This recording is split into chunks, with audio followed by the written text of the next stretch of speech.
Alright, so I know the convention, disarms don't work, right? Well, this one works because it's fast, efficient, and by the time your opponent even realizes what's happening, they've already been cut. The main issue why people can't do disarms is because they don't do enough sombrata or understand how sombrata even works.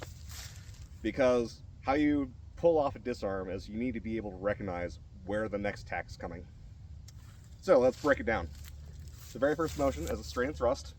So first I need to step off the line. So ideally, just simply doing that is going to evade thrust. One more time.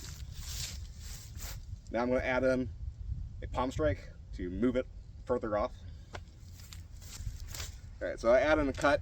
So ideally that's going to make him drop the knife just right there. And that's the end of the fight. So I'm going to hook it so that his main path to attack me is going to be going for my throat. And my hand's already there to parry.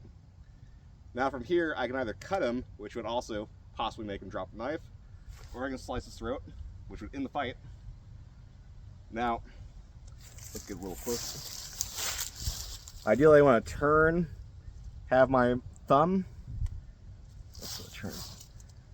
right between the ring finger and the little knuckle. And I'm really grabbing the fleshy bit of his thumb right here. I want his wrist turned because when you turn like this, it's really hard to keep your hand open. And I'm going to rotate it through this bit of the hand called the gate. So I end up getting him in this position.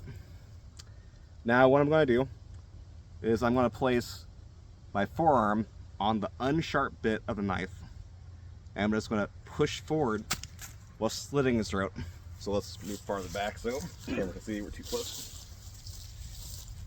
So you thrust, keep off, I'm ready, slash.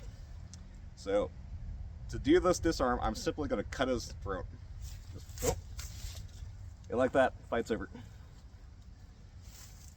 So the cut is ultimately what does a disarm. So that's the first thing you should keep in mind when you look at disarms. The attack is ultimately your main goal. The disarm is really just a secondary.